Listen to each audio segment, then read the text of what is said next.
Hey guys, welcome back to my channel. It's Nadia from kryptonites.journal on Instagram. If you're thinking about starting a new bullet journal account on Instagram, or if you're relatively new in general, this video is perfect for you.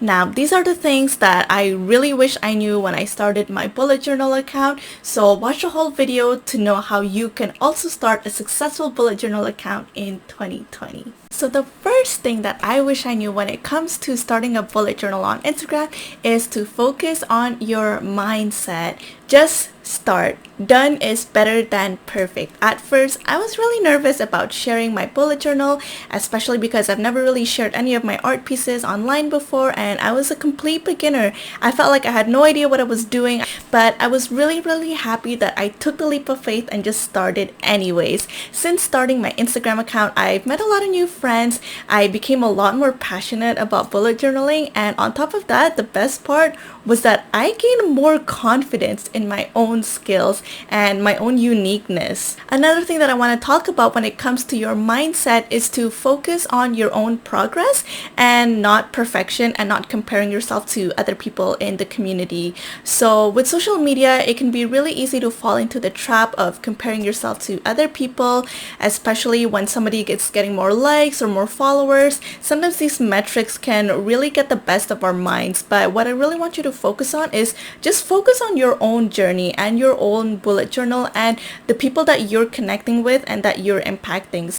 So I made a post about this before on my Instagram account, and these are the questions that you can ask yourself to shift from a mindset of comparison to a mindset of developing yourself and your own progress. So these questions are really helpful for me, and when I switched to the right set of questions, I realized that I was able to focus more on my journey and developing my own skills.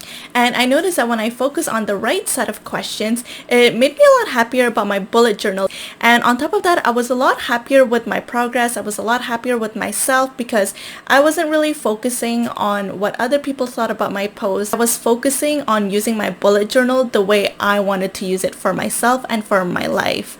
Another thing that I really want to talk about when it comes to bullet journaling is that there's not one way to do bullet journaling, and I kind of mentioned this again in another Instagram post, but your bullet journal should be how you want it to look and how you want it to fit your life, whatever that means for you. So even if you want to be very simple, very minimalist, or if you want to be super artistic, or even if you want to be digital with the whole process, it's completely up to you, and no one should tell you what's the right way or wrong way to do it. As long as your bullet journal is perfect for you, then that's all you need it to be. Another thing that I want to mention is sometimes we're also our own worst critics. So sometimes I would nitpick all of the little mistakes, but I posted it anyways, and I realized that not a lot of people are even paying attention to what you think are mistakes.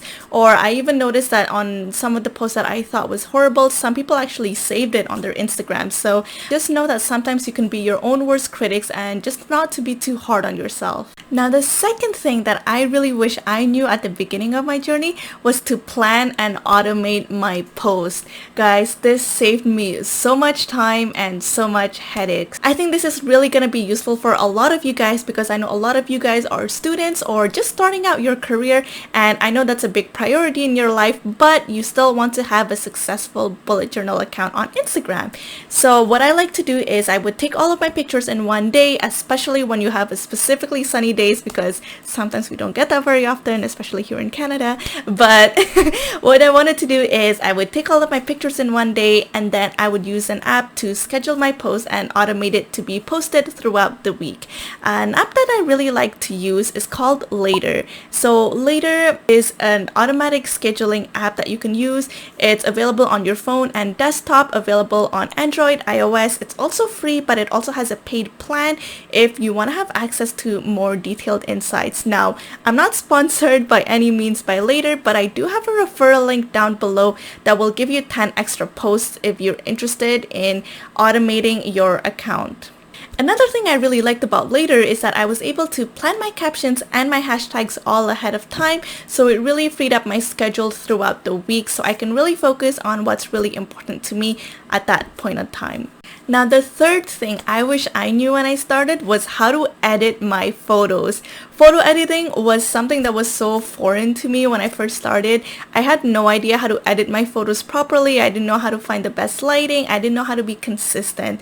And another thing that I really like about later is that you can preview what your photo would look like before it gets even posted on your feed. So it's a really great way for you to see if your lighting is consistent or not.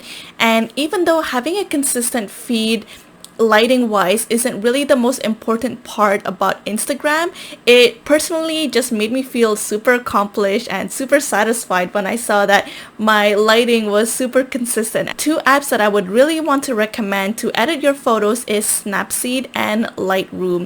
If you want to see how I edit my photos, leave a comment down below. Basically, first I would use Snapseed to edit and correct the lighting, and on top of that I would use Lightroom to compress the photo to the right resolution. I kind of mentioned this in my previous Instagram posts as well, but basically Instagram, when you upload a picture that's too large, it's gonna manually compress it so it can show up on the feeds. But what I found was when Instagram would compress the pictures themselves, sometimes the pictures end up looking super blurry on the feed. So when you compress the photo yourself using an app like Lightroom, I feel that you can still save a lot of the quality, and I feel that it looks a lot less blurry. So I definitely recommend you compressing your photos yourself through Lightroom. And for a square photo, you want to make sure to use a resolution of 1080 by 1080 pixels. So the fourth thing I wish I knew at the very beginning when I started my account is to pay closer attention to the data.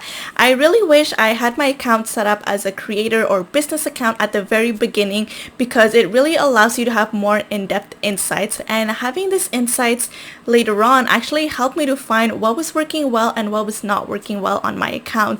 But essentially, by looking at your analytics, you can really tell some really key stuff like the best times to post, what posts are getting the most likes or the most comments, and from that you can kind of take a look and see what's doing really well for you and how you can recreate your post. And if you want to learn more about insights, let me know in a comment below. It's gonna be too long if I talk about it in this specific video, so let me know if you want to know more about that. And now the fifth and final thing that I wish I knew when I got started on Instagram was to be more engaged in the community. I'll actually show you my following graph over here, and as you could see, there was a time where I was kind of stagnant and then I blew up. So when I blew up is when I actually started to be more and more engaged in the community, and this was a great way for me to build relationship with people and just get my name out there. So at first when I was starting out my account, I was really shy. I didn't really know how to connect with other people, but what I found worked really best for me was to just genuinely comment and compliment other people's photos, and generally that would lead off to a longer conversation, or sometimes I'd build a friendship like that. Another thing that I really wish I knew at the beginning was collabs. I had no idea how collabs worked.